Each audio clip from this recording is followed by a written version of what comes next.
Muy buenos días para todos. Les doy la bienvenida a este webinar de la Academia Pirani, en el que hoy vamos a estar conociendo un poco más sobre la norma para prevenir el lavado de activos, la financiación del terrorismo y otros delitos en el mercado de valores de Ecuador. Norma que fue actualizada el pasado mes de abril. A todos los que se están conectando y nos acompañan en este espacio de conocimiento, muchísimas gracias. Esperamos que sea un espacio para aprender y resolver esas dudas que puedan tener sobre esta normativa que deben cumplir las empresas del sector financiero público y privado en Ecuador. Muchas gracias por conectarse y acompañarnos hoy. Y para hablar entonces de este tema que es de gran relevancia y e importancia para todas estas empresas, le doy la bienvenida a mis compañeros Geraldine Ariza y Juan David Parra, quienes son especialistas en gestión de riesgos y hoy nos van a estar contando más acerca de esta normativa, cuáles son esos principales puntos que se deben tener en cuenta y además nos van a mostrar cómo en Pirani podemos acompañarlos, podemos ayudarlos a implementar y cumplir con esta normativa a través de nuestro sistema de gestión de riesgos de lavado de activos. Geraldine, Juan David, bienvenidos. ¿Cómo están hoy? Hola Moni, ¿qué tal? ¿Cómo estás? ¿Cómo marcha todo? Un Muy placer para bien, muy todos. bien. Muy bien, gracias Juan David. Gerald, ¿cómo estás? Muy bien, Moni. ¿Y tú? Muy bien, aquí preparada entonces para este nuevo webinar que nos trae la Academia Pirani, en el que vamos a profundizar en esta normativa tan importante. Pero antes de regresar con ustedes y con todo el tema que tienen para presentar hoy, quiero invitar a todos los asistentes a que visiten nuestro sitio web www.piranirix.co/hex, donde podrán encontrar contenidos de muchísimo valor sobre gestión de riesgos. Además, quiero contarles a todos aquellos que no nos conocen muy bien que en Pirani podemos ayudar a las empresas a gestionar sus riesgos operativos, de lavado de activos. También tenemos un sistema para la gestión de riesgos asociados a la seguridad de la información y, por supuesto, un sistema para la gestión del cumplimiento normativo. Todo esto lo pueden comprobar y pueden conocer más acerca de nuestras soluciones creando una cuenta gratuita en la que podrán conocer todas nuestras funcionalidades durante 30 días gratis. Entonces los invito a crear su cuenta a través del chat. Les voy a compartir el enlace para que puedan conocer un poco más sobre Pirani. También quiero invitarlos a que si a lo largo de la exposición que van a hacer mis compañeros tienen alguna inquietud, bien sea de la norma o sobre nuestra solución, nos la pueden hacer llegar a través del módulo de preguntas y respuestas o a través del chat que ven en la parte inferior en sus pantallas. Durante este webinar vamos a tener algunos espacios para responder varias de las preguntas que ustedes nos dejen. Entonces, muy bienvenidos todos. Nuevamente agradecerles por conectarse hoy y Juan David y Geraldine entonces tienen la palabra para que nos presenten el contenido que vamos a ver en este webinar de hoy. Adelante. Listo, Moni. Muchísimas gracias. Entonces, y nuevamente un placer para todos los asistentes. Básicamente, el objetivo como tal de la sesión del día de hoy es, vamos a hablar un poquito en contexto general del sistema de administración de riesgos asociado al tema del lavado de activos y financiamiento del terrorismo. Y también el objetivo es hablar de las generalidades o puntos claves para el cumplimiento normativo. ¿Listo? Dentro de esos puntos claves para el cumplimiento normativo, vamos a dar un contexto general de la norma para prevenir el lavado. Vamos a hablar de artículos en particular que sí o sí se deben cumplir, no solo en las organizaciones de diferentes sectores, sino diferentes también de industrias. Vamos a hablar específicamente de los artículos 6 al 22 y al final vamos a hacer un ejercicio práctico en donde les vamos a enseñar y les vamos a sugerir, con basado en nuestra experiencia asociada a temas de la norma y en temas de buenas prácticas, cómo implementar este sistema de gestión desde la compañía como tal, dentro de Pirani. Pero antes de entrar como tal en la explicación de cada uno de los puntos, vamos a hablar un poquito del contexto general de la norma. ¿Listo? Vamos a hablar desde la perspectiva de cuáles organizaciones están hoy día obligadas al cumplimiento de SPARLAB en Ecuador. Entonces, básicamente, las disposiciones de esta norma son aplicables para entidades del sector financiero público-privadas. Generalmente están asociadas a temas de bancos y corporaciones, bancos múltiples, bancos especializados y entidades del servicio financiero y entidades de otros servicios como auxiliares en sistemas de administración financiero y todas las entidades que actualmente hoy día estén o reportando o ofreciendo productos o que estén vigiladas bajo la regulación actual del país.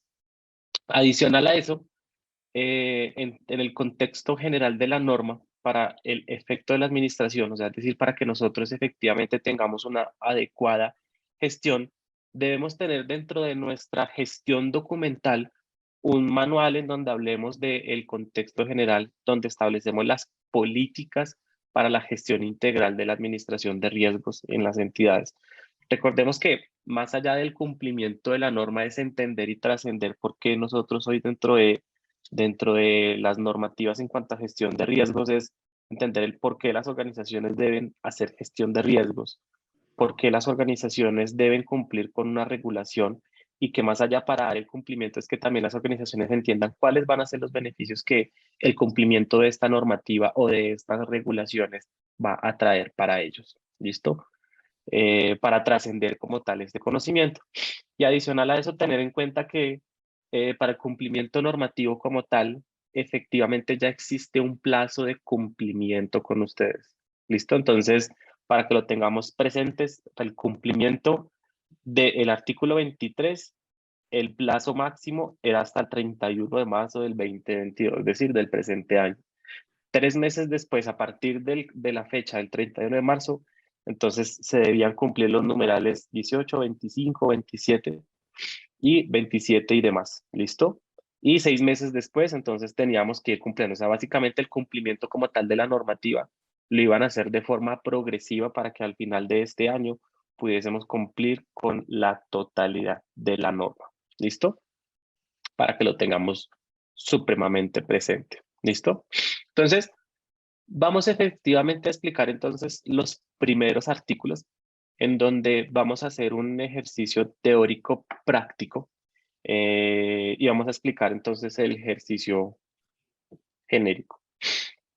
El artículo 6 básicamente nos habla de un sistema de prevención y administración de riesgos de lavado de activos y financiamiento del terrorismo y otros delitos denominado el SPARLAF. Básicamente, este sistema o este artículo nos habla desde la generalidad, es decir, que todas las organizaciones hoy día deben tener un sistema de prevención de lavado, independientemente sea cual sea, basado en la metodología que ustedes inicialmente quieran. Básicamente, como cualquier sistema de administración de gestión, están basados en dos marcos principales, son los más conocidos, que son un marco COSO o efectivamente un marco 31.000. Y ese marco 31.000 está basado generalmente en 4 etapas, que es la parte de la identificación, el tema de la medición, el tema del controlar los riesgos, es decir, diseñar unos controles específicos para la mitigación de esos riesgos identificados y toda la parte del monitoreo. Eso entra dentro de la generalidad de las 4 etapas basado en un marco 31.000. Pero también cuando nosotros hablamos de identificar un sistema de prevención de administración de riesgos de lavado, tenemos que tener en cuenta que cuando se habla de un sistema de gestión, el sistema de gestión nos habla de unas particularidades o de unas características que sí o sí como tal se debe tener. Y es identificar una matriz de riesgos de lavado de activos, identificar también un perfil del comportamiento transaccional de los clientes, es decir, que nosotros dentro de la herramienta o dentro del proceso que nosotros levantemos, tenemos que identificar el listado de nuestros clientes con su respectiva documentación y análisis, es decir, información básica como si es persona natural o es persona jurídica, la actividad económica a la que se dedica, la parte del producto que tiene identificado con cada una de las organizaciones y cuál es la transaccionalidad que esa persona hace. ¿Listo? Y también tenemos que tener un tema de segmentación de mercado asociado a los factores de riesgo, que de hecho, hablando como tal de los factores de riesgo, nos encamina a hablar del artículo número 7, en donde los sujetos deben identificar los factores de riesgo de lavado, que bajo la norma ecuatoriana son actualmente 4. Clientes, que hace parte como tal de la gestión o de una parte de la debida diligencia que nosotros hacemos en el proceso de vinculación. Tenemos que hacerles preguntas a nuestros clientes en pro de captar toda esa información y con base en eso poder identificar o calcular el nivel de riesgo o el nivel de exposición que que ese cliente va a representar para la organización en caso de que yo quiera vincular o en caso de que ese cliente adquiera un producto con nosotros.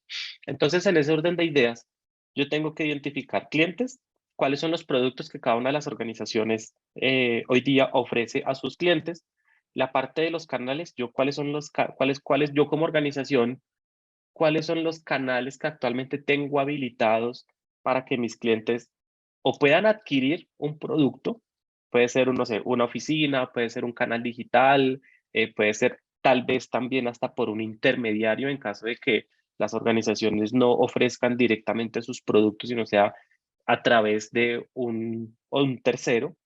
Y no solo también lo tenemos que ver desde la perspectiva en que el canal es el medio en que yo lo distribuyo, sino también cuando nosotros hablamos de temas de segmentación, los canales de distribución están basados en por qué canales yo le voy a permitir a mis clientes no adquirir el producto, sino hacer el pago de mis productos.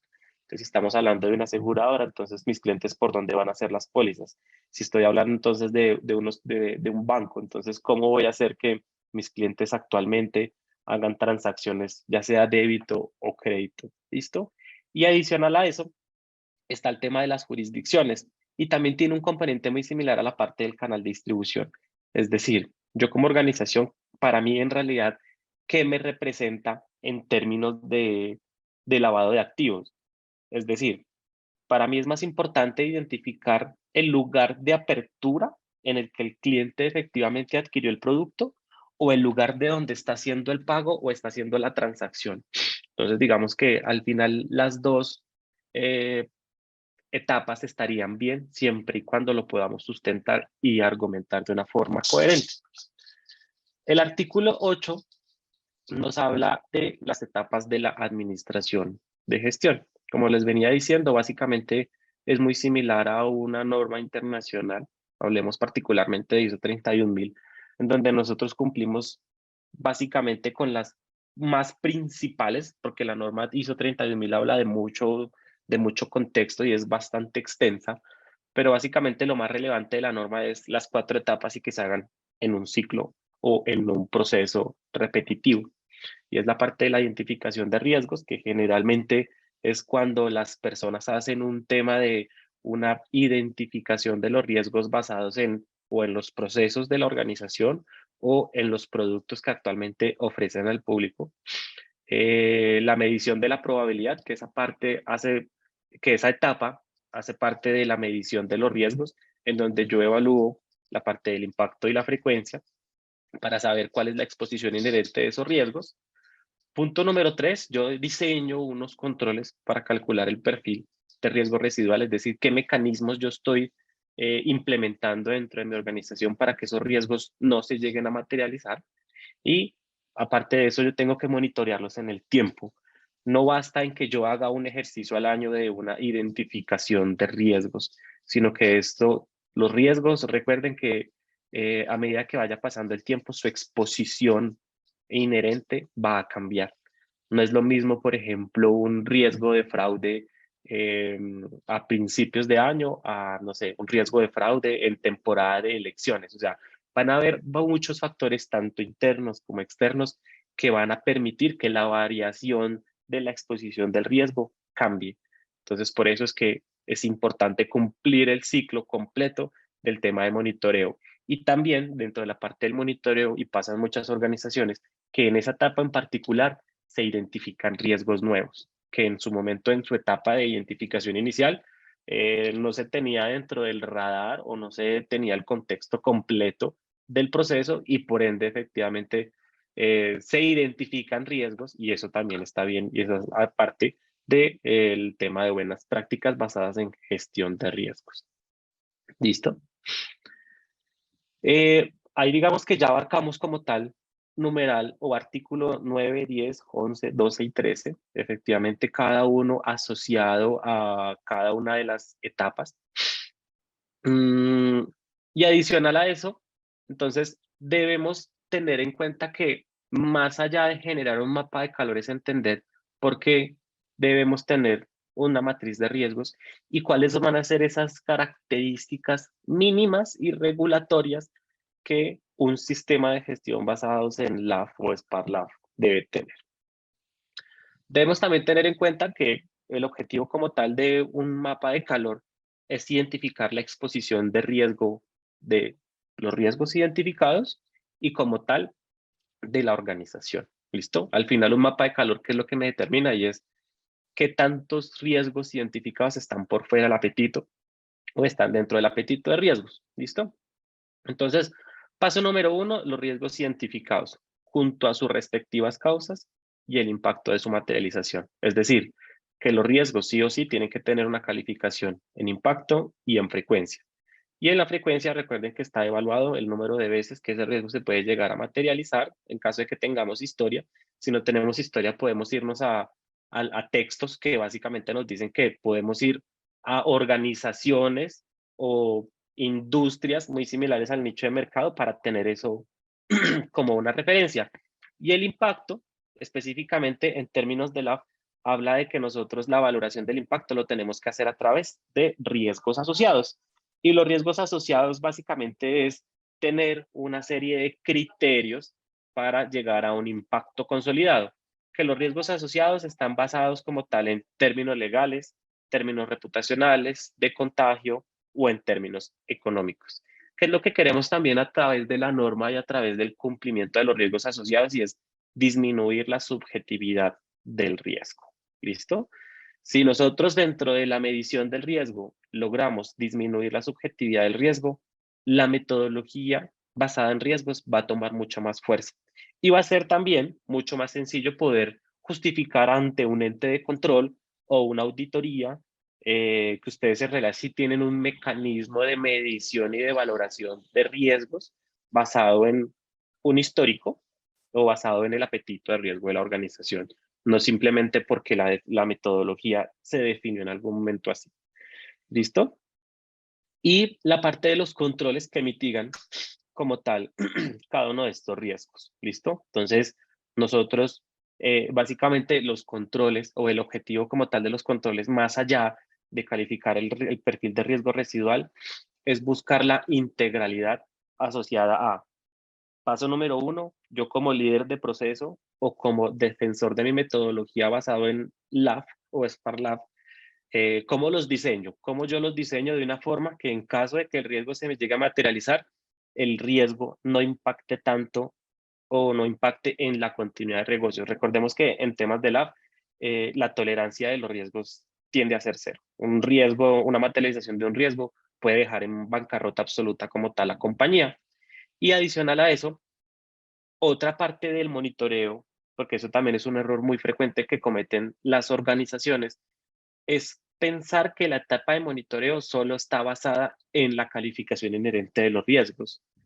Resulta que entonces también dentro de la etapa del monitoreo cabe relevancia y es que nosotros dentro de la organización tenemos que hacer auditoría basada en riesgos, que coloquialmente se conoce como el testeo de controles. Y básicamente es que un auditor va y evalúa hoy día cómo se están ejecutando los controles o los mecanismos diseñados por la organización y al final a partir de las variables del diseño y las variables de la ejecución puedo identificar de una forma integral la solidez del control. Y eso me permite dos cosas: o efectivamente castigar el riesgo, y si castigo efectivamente castigar el control, y si castigo el control, el perfil de riesgo residual también se me va a ver alterado. Que de cierta forma eso es bueno porque la medición sí está funcionando y voy a tener un plan de acción al que debo ejecutar, sí o sí. ¿Listo? Y punto número 6, el tema de indicadores, que también venimos con un ejercicio práctico para que podamos identificar qué es el tema de los indicadores, por qué la importancia de la medición de los indicadores, y adicional a eso, vamos a mostrarles una funcionalidad dentro del producto que está basada en la medición de los indicadores. Y el tema de la medición de los indicadores se tiene que plantear desde la parte teórica o desde la parte conceptual. ¿Por qué yo tengo que hacer una gestión de un indicador? Y al final entender y trascender el conocimiento, es decir, que los indicadores se hacen para el cumplimiento de un objetivo organizacional, ¿listo? Y que puede existir que también el cumplimiento de varios indicadores le apunten al mismo cumplimiento de un objetivo como tal. No es medir por medir o no es medir para no hacer nada y simplemente cumplir con lo que en el manual de riesgos delimitamos que lo íbamos a hacer cada determinado tiempo. ¿Listo? Entonces, dicho esto y abarcando los primeros numerales de la norma, vamos entonces a iniciar con una parte de interacción en el producto que básicamente va a resumir cada una de las etapas de la administración en cuanto a gestión de riesgos o SPARLAB. Pues permítanme y les comparto. Juan David, muchas gracias. Y antes de que nos muestren cómo en Pirani podemos cumplir con cada una de estas etapas del sistema, les recuerdo a todos los asistentes que si tienen alguna inquietud, bien sea sobre la norma o sobre lo que Juan David y Geraldine nos van a presentar a continuación, nos la pueden hacer a través del chat o también a través de preguntas y respuestas. Más adelante vamos a estar respondiendo algunas de las preguntas que ustedes nos dejen. Gracias, Moni. Entonces, básicamente, nosotros entonces dentro de la organización, lo que nosotros podemos hacer entonces es, como les mencioné, un contexto general basado en un marco 31.000. Ese marco 31.000, básicamente, y una de las primeras etapas, nos dice que nosotros debemos definir el Juanda, contexto.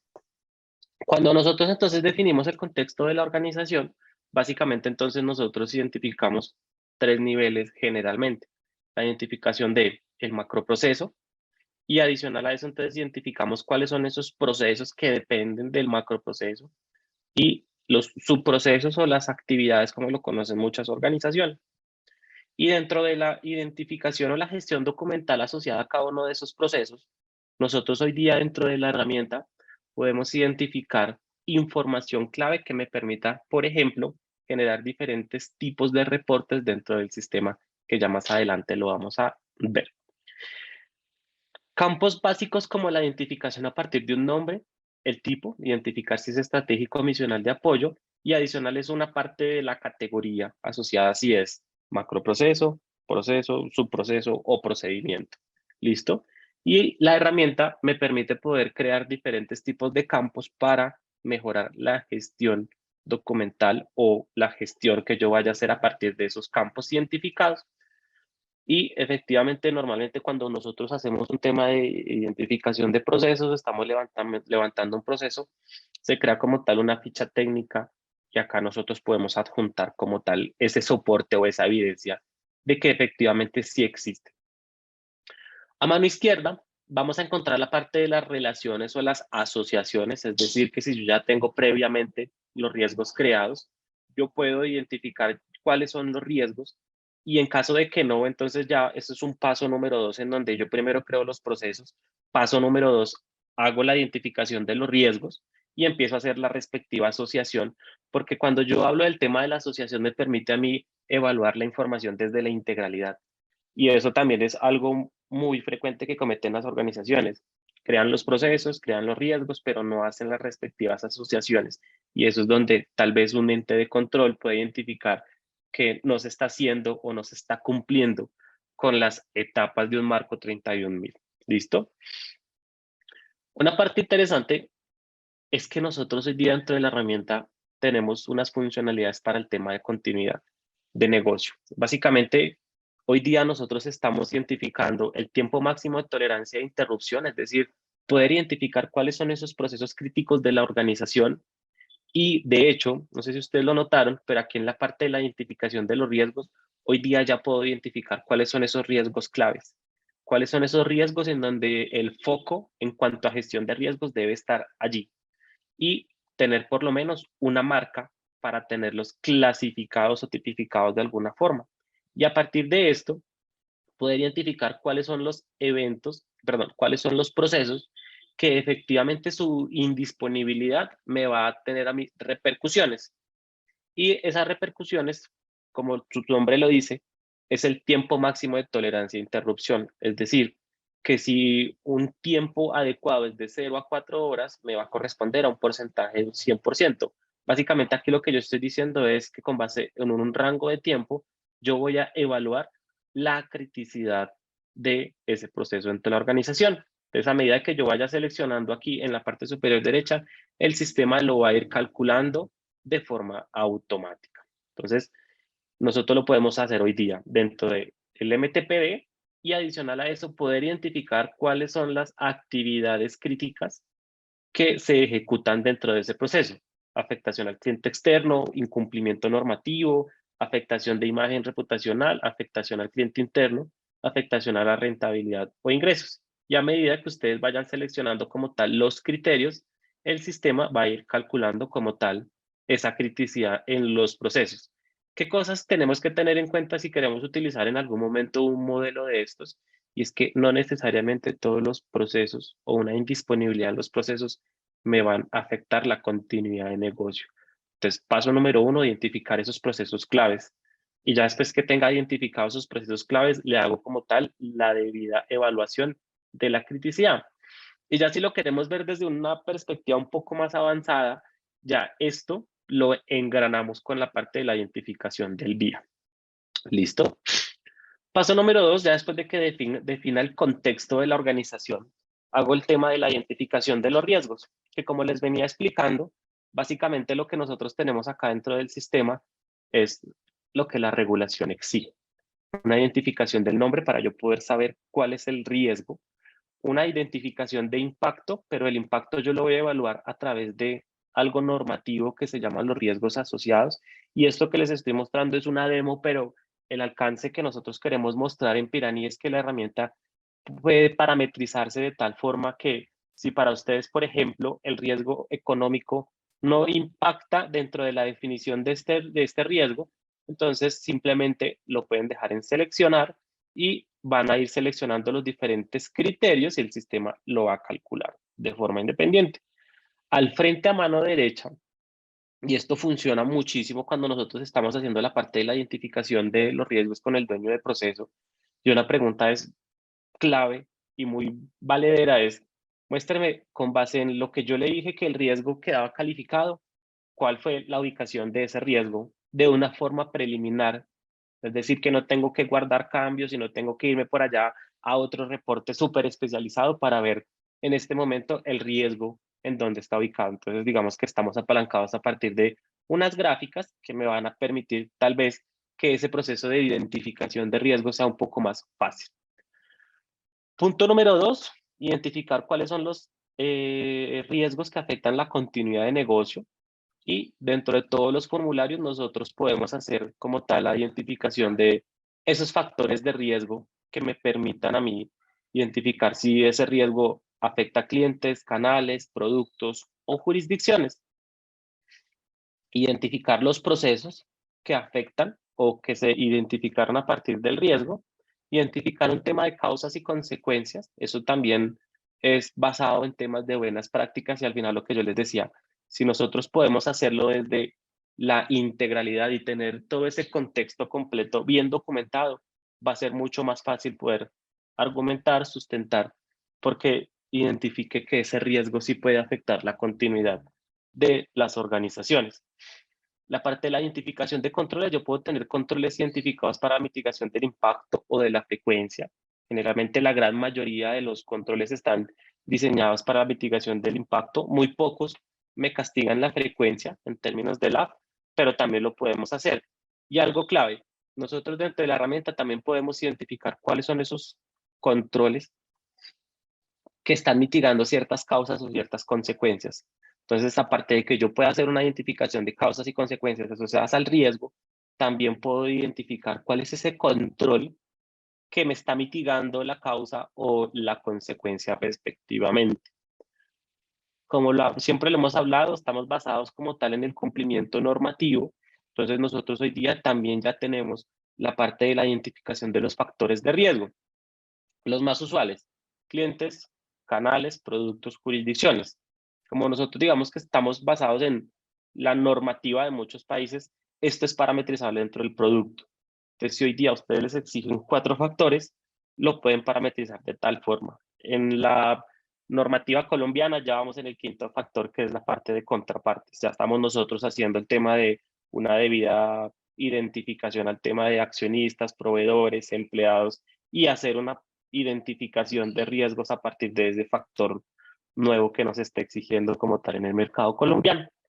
Y nosotros dentro del sistema tenemos que identificar cuáles son los responsables tanto del proceso como del riesgo, que eso hace parte de una funcionalidad dentro del producto, que es los niveles de visibilidad o de segregación de funciones, que básicamente me permiten poder visualizar la información a como yo quisiera. Es decir, si yo ingreso al producto, entonces yo solo voy a poder ver los riesgos de mi proceso en particular, pero también puedo parametrizarlo de tal forma de que un auditor no necesariamente tenga que estar como responsable de alguna entidad o de algún registro para que pueda ver la completitud como tal de la información.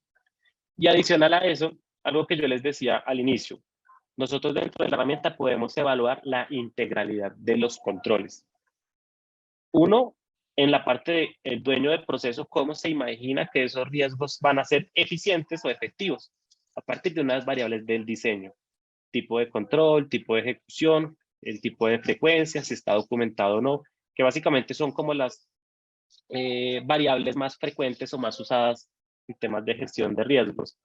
Paso número 2, las variables de ejecución. Acá es donde yo efectivamente tengo que garantizar que esas variables, con base en el testeo de controles o el resultado de la auditoría, me pongan aquí las respuestas. Pues preguntas como si se han reportado eventos a causa y eventos, digamos, que está asociado más al tema de operaciones sospechosas o normales o inusuales, nosotros lo podamos tener aquí, porque al final, ¿qué es lo que sucede? Cuando yo hago la valoración de la ejecución dentro de los controles, esto me va a calcular como tal la solidez del control.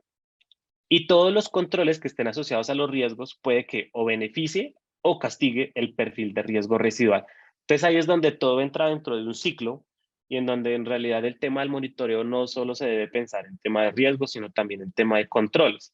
Ahora, puede pasar de que la ejecución en la vida real no era efectivamente a como en algún momento se diseñaron. Es decir, se encontró un hallazgo en donde el control no se ejecutaba de forma automática. Había una persona buscando a la persona en un programa de listas restrictivas.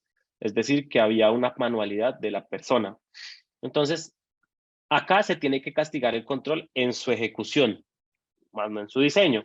Y adicional a eso se tiene que identificar un plan de acción o un plan de mejora para garantizar que efectivamente cumplamos con el ciclo en cuanto a gestión de riesgos. Y como todos los controles también los podemos identificar acá. Acá el sistema me dice la calificación inherente, la calificación residual, y los controles están diseñados para la mitigación de ¿qué variable? Del impacto y de la frecuencia. Y a partir de esto yo identifico el desplazamiento o cuál va a ser el desplazamiento del riesgo entre el mapa de calor. Si va a ser horizontal, si va a ser vertical o de forma transversal en caso de que el control sea un control bueno y que mitigue impacto y frecuencia a la vez. ¿Listo? Y la parte pues de la identificación como tal de los grupos responsables. ¿Listo? Bueno, entonces la otra parte de la sesión, entonces efectivamente va a empezar mi compañera Gerald y nos va a dar entonces el contexto referente a los otros numerales. Tal cual como lo decía Juan David, vamos a hablar del resto de los artículos del 14 al 22, cómo podemos hacer cumplimiento y algunos ejercicios prácticos. ¿Listo? Entonces, como mínimo que debe tener cualquier otro sistema de gestión, y este en particular, documentación. Documentación que no, hace que apalanquemos el sistema, ¿cierto? ¿Cómo lo estamos implementando? ¿Cuál es nuestra metodología? ¿Cómo calificamos, identificamos, monitoreamos? Entre otros aspectos. ¿Listo? ¿Qué nos pide como elementos? Mínimo una política, ¿listo? Una estructura organizacional Esto también nos sirve ¿para qué? Para mirar el alcance dentro de una organización, quiénes están interactuando, cuál es nuestro oficial de cumplimiento, cuáles son nuestros analistas, quién tiene acceso a nuestra información, quién no, entre otros, digamos, aspectos generales. También tenemos un manual de SPARLAF, ¿cierto? Que esto lo que nos indica es toda la documentación dentro de nuestra organización, uno de los más importantes. Tengamos presente que la documentación siempre debe ser divulgada, conocida por la organización, que cada uno sepa, digamos, su alcance frente a la participación. Entonces, dentro del manual debemos tener las políticas, ¿cierto? Toda la descripción de nuestra metodología, entre otros que ahorita lo vemos más a detalle. El proceso de debida diligencia con los mecanismos y sus procedimientos y las metodologías, ya vamos a ver bien esto. Reportes internos y externos que nos exigen. Las auditorías, también tanto internas como externas, cómo las vamos a presentar, qué debemos presentar, toda la documentación representativa, donde tenemos nuestra metodología implementada, si es dentro, digamos, de nuestra herramienta Pirani o en un Excel, ¿cierto? Todos los riesgos identificados, cómo los medimos, los controlamos, los monitoreamos, que es lo que acabamos de hablar con Juan David, una infraestructura tecnológica, cualquier persona que esté dentro de este sistema de gestión debe reportar, ¿cierto? Entonces debe tener acceso a ciertas páginas, debe tener de pronto restringido sacar información, que tenga confidencialidad, integridad, disponibilidad, ¿cierto? Para cumplir sus funciones. Y lo más importante, que es la cultura, prevención de lavado de activos, que es netamente organizacional, cómo vamos a difundir, cómo vamos a capacitar, cómo toda nuestra, digamos, organización va a saber que nuestro sistema existe, que lo apalanca y que cada uno de nosotros puede aportar para que este fluya y funcione de la mejor manera. Vamos a hablar de las políticas. La política que debe tener cada una de las etapas y elementos de nuestro sistema debe contar con políticas claras, efectivamente aplicables a nuestra organización. Debemos tener en cuenta también dentro de nosotros qué alcance le vamos a dar y que sea muy real, transparente y aplicable. ¿Listo?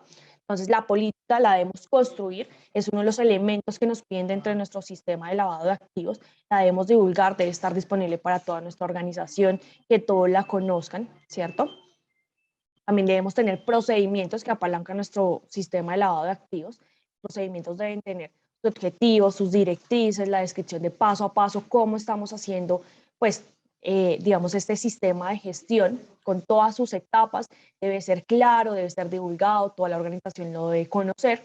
También estos procedimientos, como Juanda lo mostró ahorita en la herramienta, lo podemos cargar, ¿cierto?, dentro de los procesos, macroprocesos, subprocesos que tenemos creados dentro de nuestra aplicación, o si lo tenemos, digamos, en una carpeta compartida, que estén organizados, que sepamos dónde están, que estén disponibles en su última versión, siempre actualizados. Y en sí, con toda la documentación que buscamos, pues realmente que cualquier sistema de gestión esté apalancado, sea real, tenga todas sus etapas, tenga la evolución y todos sus cambios, digamos, actuales. Si esta norma se actualizó, evidentemente todos mis procesos o mis manuales deben actualizarse con cada paso que yo voy dando cuando implemento un sistema de gestión. ¿Listo? En este caso, pues lavado de activos. Debe tener nuestra metodología, nuestros perfiles de riesgo inherente, residuales, cómo los monitoreamos, los controlamos. Entonces, todas esas etapas deben estar plasmadas y muy detalladas para que todos sepan cómo se hace el proceso. ¿Listo? Vamos a hablar de la debida diligencia.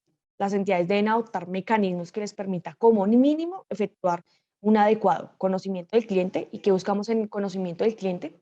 Es toda persona con la cual se establece una relación contractual, ¿cierto? Debemos validar sus aspectos relevantes, la verificación de su información, la utilización de sus herramientas tecnológicas, entre otros. El conocimiento del mercado. Esta obligación se expresa por parte del regulador en esta frase como: el SPARLAF debe incorporar, adoptar procedimientos que le permitan a la entidad conocer a fondo el mercado al cual se dirige, los productos que ofrece. Entonces debemos conocer los mercados, ¿cierto? Y textualmente la norma nos lo está pidiendo. Debemos también tener una identificación de operaciones inusuales, son aquellas operaciones que por su número, cantidad o características no se enmarcan dentro del sistema y prácticas normales de un negocio. También lo vamos a ver dentro de la herramienta en ejercicio práctico. Instrumentos para que los mecanismos adoptados por las entidades operen de manera efectiva, eficiente y oportuna en el SPARLAF. ¿Listo? Que debe contar como no mínimo señales de alertas, segmentación de factores de riesgos, ya lo vimos, seguimiento de operaciones sospechosas o inusuales y la consolidación electrónica de todas esas operaciones. ¿Listo? Que tenemos también en algo muy importante que nos habla esta norma sobre reportes internos y externos, que debemos diseñar un sistema efectivo, eficiente y oportuno para este tipo de reportes, ¿listo? Para cumplir con el día, el momento, la plataforma que debemos reportar.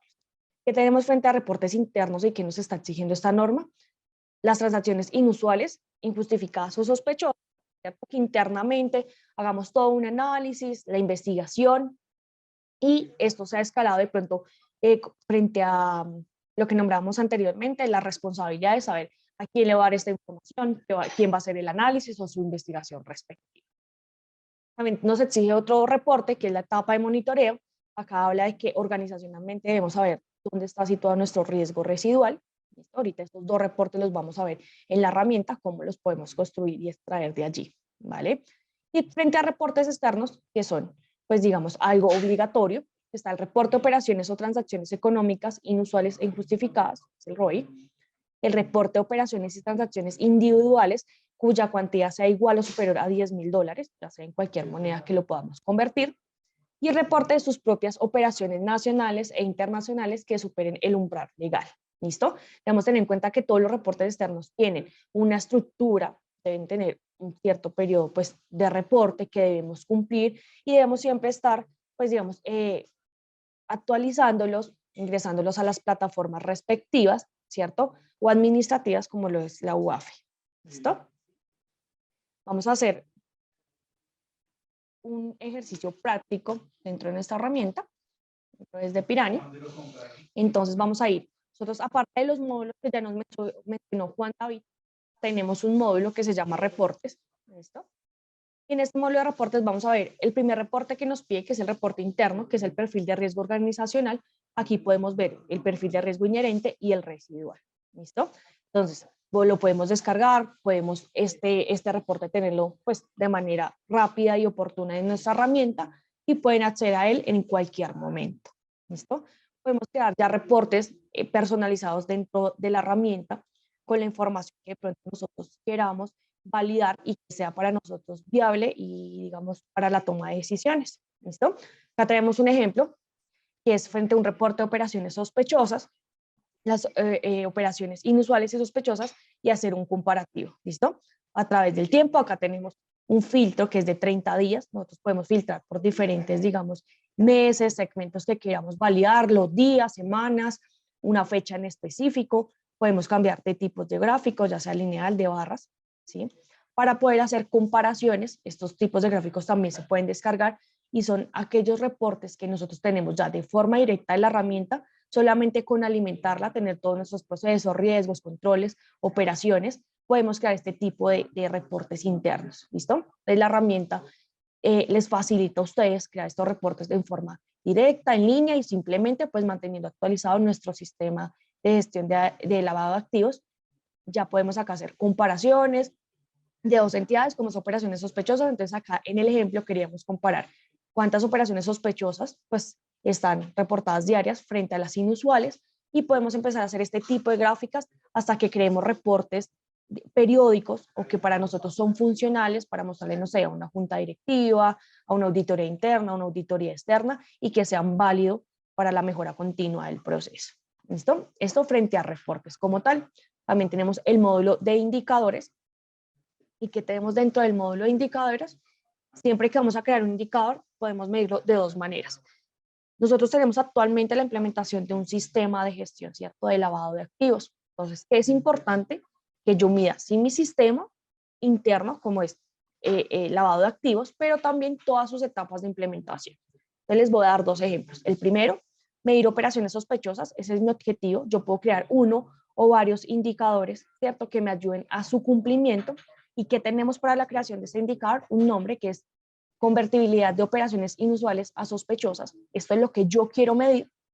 Puedo escoger un tipo de indicador, que este es el tipo de gráficas que quiero o que quiero analizar, que aumente, disminuye, que esté por encima o por debajo de alguna meta establecida. Una unidad en específico o personalizada, digamos que acá va a ser en cantidad de unidades de operaciones reportadas, un número meta y un número inicial. Número meta Nosotros aquí, en este ejemplo, ¿en qué lo basamos? De acuerdo al 2021, o una historia como tal, y un promedio que sacamos mensualmente de operaciones. Entonces yo digo que mensualmente estas operaciones son 20, ¿sí? Y mi meta es disminuir estas 20 operaciones, digamos, reportadas o que se convierten en inusual o sospechosa. ¿Listo? Siempre debemos tener un número meta.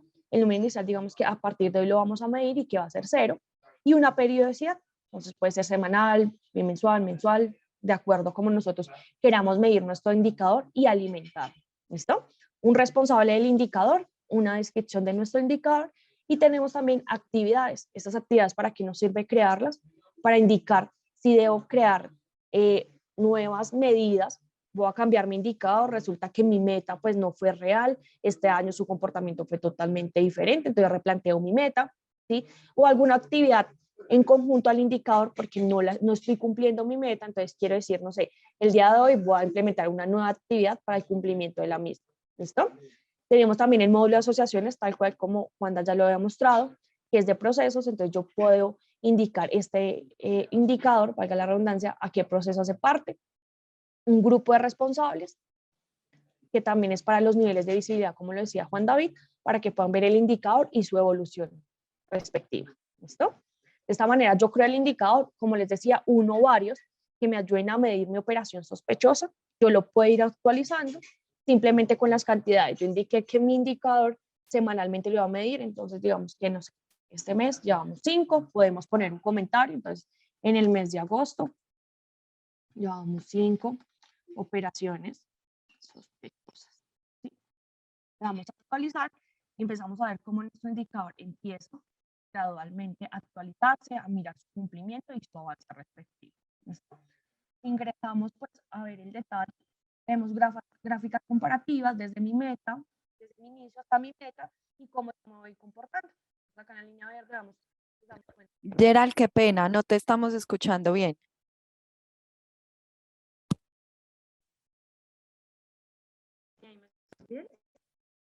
No. Mejor. Sí, ahí ya te escuchamos. Ahí ya me escuchas. Sí, bien. Sí, ya. Listo, dale, Moni, súper. Entonces, lo que les estaba diciendo, podemos ver el detalle del indicador y la evolución del mismo. ¿Listo? Entonces, vemos que nuestra meta o nuestro inicio fue en 0, nuestra meta son 20 máximo, y como al momento de alimentarlo, que le coloqué 5 operaciones sospechosas, vemos su evolución. Les decimos que en el mes de agosto llevamos 5 operaciones. ¿Listo? Y a medida que lo vamos alimentando, pues él va aquí de forma didáctica indicarnos cómo evoluciona. ¿Vale? Entonces, así podemos crear uno o muchos indicadores que me ayuden a validar o medir mi lavado de activos o mi gestión de riesgos de lavado de activos. También otro indicador que nos pide la norma es cómo yo cumplo las etapas, ¿cierto?, de SPARLAF. Entonces, ¿qué tenemos aquí? Podemos crear un indicador por cada una de las etapas o cada uno de los artículos que ya habíamos visto previamente. Y aquí traemos un ejemplo de un indicador como tal. Entonces, número de evaluaciones aprobadas sobre el número de evaluaciones realizadas.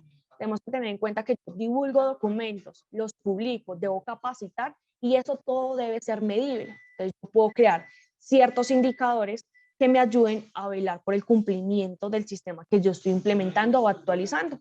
Le damos un nombre del indicador, un tipo de indicador, una unidad, un número meta. Mi meta es que el 100% de las evaluaciones pues, que yo estoy realizando las pasen, un número inicial, una periodicidad y de la misma manera que creé el indicador anterior, con las actividades, un proceso, un responsable, creo un indicador, lo empiezo a medir y actualizar. ¿Listo? Este es mi módulo de indicadores. Si nos damos cuenta, las etapas que ya habíamos visto previamente, pues las estamos cumpliendo de acuerdo a nuestro sistema de gestión que tenemos en este momento en la herramienta. También queríamos mostrarles hoy nuestro otro sistema que es Compliance. Para todas esas organizaciones que hasta ahora van a implementar este sistema, Compliance, que es nuestro otro sistema, también pues tiene los módulos de proceso, riesgos, como Juan David ya los había mostrado, pero tenemos un módulo que se llama normas. Aquí, ¿cuál es el objetivo? Cuando yo voy a implementar cualquier norma, ley, requisito nuevo, ¿sí? Velar por su cumplimiento a través de unas actividades, ¿vale? Entonces, ¿qué tenemos dentro de este módulo? La creación de la norma, su descripción y sus numerales. La idea aquí es agregar todos los numerales, en este caso todos los artículos que hacen que nuestra norma se cumpla, ¿sí? Y dentro de ellos nosotros tenemos diferentes actividades para su cumplimiento. Entonces, si mi numeral o mi artículo es política, todas las actividades que voy a hacer de creación, divulgación, capacitación para mis colaboradores, y eso me hace cumplir cada uno de mis artículos de implementación. ¿Listo? Entonces, cada vez que yo cumpla un numeral, cada vez estoy más cerca, ¿cierto?, del cumplimiento total de la normatividad que yo estoy implementando. Entonces, esta barrita lo que me muestra es el avance de cada uno de mis numerales, ¿sí?, si está en gestión o implementado, para darme al final un porcentaje de cumplimiento de cada uno de nuestros, digamos, normas, leyes o actualizaciones que tenemos. Entonces, también los invitamos, si todavía de pronto alguna organización no tiene implementado AML, también tenemos este módulo de cumplimiento normativo que los ayuda a implementar esta norma y cualquier otra norma que quieran pues, realizar dentro de su organización. ¿Listo? Estos son nuestros dos módulos. Este es el alcance de pronto que nosotros queríamos traer el día de hoy para ustedes con Juan David, explicarle todos los artículos de una forma breve y clara, pues para que ustedes tengan el alcance. No sé, Moni, si tenemos alguna pregunta o algún otro alcance. Geraldine y Juan David, pues muchísimas gracias por esta presentación tan clara y tan práctica que nos acaban de dar sobre esta normativa para la prevención del lavado de activos, el financiamiento del terrorismo y otros delitos en el mercado de valores en Ecuador. Creo que ha sido muy claro y han podido mostrar de una forma muy práctica cómo en Pirani podemos ayudar a estas empresas a dar cumplimiento y a implementar ese sistema para la prevención de estos delitos. Pues de las Moni, preguntas, claro, Juanda, dime. perdón. Ahí para terminar de contextualizar y para responder una de las primeras preguntas que nos hicieron, me va a tomar la palabra. Algo que también hace parte de, que pues Gerald lo mostró como tal a nivel de reportería, es importante mencionar que nosotros hoy día también dentro del producto tenemos una funcionalidad para el registro de operaciones sospechosas en donde yo puedo hacer la identificación a las 3 etapas. Entonces, si me permiten, por favor, compartir pantalla un segundito. Que hace parte también dentro de el cumplimiento regulatorio y es qué sucede cuando alguno de estos riesgos identificados se materializa, ¿sí?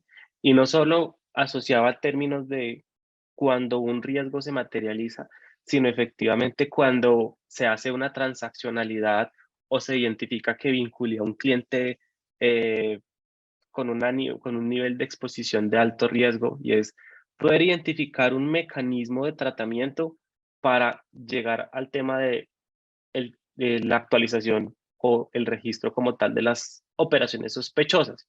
Entonces, resulta que también la normativa habla de la identificación de 3 etapas, básicamente, que es la operación normal, la operación inusual y la operación sospechosa, en donde por cada uno de los estados o etapas o tipos de operación, yo efectivamente debo hacer un proceso de análisis. Dentro de ese proceso de análisis, básicamente lo que dice la normativa es que debo cumplir con un parte preliminar de investigación para determinar si la persona o la organización quien se vio vinculada en la operación sospechosa puede demostrar lo que la investigación dio a contrastar. Es decir, se generó una operación sospechosa a causa de que una persona natural tuvo un ingreso o hizo una transacción por un volumen de dinero muy alto. Entonces, ¿qué es lo que tiene que hacer la organización? Es empezar a hacer un tema de debida diligencia. Campos básicos normativos como el nombre del reporte, el medio por la cual se va a hacer como tal el reporte, el valor de la transacción y el monto o la moneda, perdón, la moneda en que se hizo como tal esa transacción y el tipo de transaccionalidad, si fue internacional, nacional y demás. Y también nosotros dentro del sistema podemos identificar un responsable asociado como tal a la operación sospechosa para hacer la gestión. ¿Listo? Y vamos a tener efectivamente un periodo en donde vamos a decir, nos vamos a llegar a demorar una semana en ese análisis asociado a la operación sospechosa. Y aquí a mano izquierda Entonces vamos a poder identificar cuáles son esas personas o entidades, ya que sea que estemos hablando de como tal de personas jurídicas que se vieron vinculadas de cierta forma en esa operación sospechosa. Entonces nosotros acá dentro de la herramienta podemos identificar o crear las personas o terceros que se vieron vinculados dentro de ese proceso de análisis, en donde yo lo identifico a partir del número de documento, el tipo del cliente y el tipo de la relación que tiene esa persona con la organización como tal. Y adicional a eso, en caso de que ese análisis de la operación sospechosa se pueda ver relacionado a algún impacto asociado a un proceso, un riesgo, un control o hasta los mismos factores de riesgo, porque al final aquí es donde empieza nuevamente el ciclo de cómo yo hago para vincular la parte de la segmentación basado en un análisis estadístico, una previa identificación de los factores de riesgo que están asociados. ¿Listo? Entonces aquí yo puedo identificarlas. ¿Listo? Y para responder una de las preguntas que nos hicieron en el chat es, recordemos que nosotros normativamente, sí o sí, la valoración del impacto se tiene que hacer a través de los riesgos asociados. Entonces, independientemente de que yo dentro del sistema pueda hacer una calificación directa, la norma nos dice que yo debo evaluar el impacto desde los diferentes ámbitos o desde diferentes aspectos que ese riesgo puede verse afectado o materializado. Términos reputacionales, legales, operativos, de contagio, económicos o los diferentes aspectos que ustedes consideren que aplican acorde al nicho de mercado. ¿Listo? Entonces, la recomendación. Esa pregunta también hace aspecto de que si puede calificar todos los riesgos asociados o solo uno. Entonces, por lo que ahí, digamos en el ejemplo, solo habías calificado uno, pero tú puedes calificar todos y lo que hace es promediar la calificación para indicarte el impacto. Entonces, si quieres tener en cuenta, calificas otro, como para que de pronto ellos vean cómo se va desplazando la calificación. Así es. Y la sugerencia también por parte de, digamos que las implementaciones que hemos hecho es que todos los riesgos estén efectivamente seleccionados, así sea con una exposición menor en caso de que no aplique en términos económicos, debido a que hace parte de el cálculo de la valoración del impacto a través de variables. ¿Listo? Eso quería mencionar. Perfecto, Juan David, Geraldine, pues por lo pronto esas eran todas las preguntas que teníamos. Entonces, nuevamente recordarles que a través de nuestro sistema de gestión de riesgos de lavado de activos no va solo dirigido al sector financiero, otras empresas, las empresas del sector real y otras industrias también pueden gestionar este tipo de riesgos a través de nuestra herramienta. Como pudieron ver en la presentación que hicieron mis compañeros, es muy intuitivo y es muy fácil de manejar y van a poder gestionar y prevenir este tipo de riesgos de una manera mucho más simple. Entonces a todos los invitamos a que creen su cuenta en nuestro sistema para que conozcan todas las funcionalidades que tiene. También quiero contarles que la próxima semana les voy a enviar a sus correos las memorias de este webinar que tuvimos el día de hoy, la presentación que nos hicieron y también si gustan les podemos compartir la normativa como tal. A todos muchísimas gracias por haberse conectado hoy. A Geraldine y Juan David, muchísimas gracias por esta presentación tan clara. Esperamos pues que haya sido un espacio muy provechoso para todos ustedes. Listo, no, con Gracias, mucho Moni. gusto y un placer tenerlos esta oportunidad acá.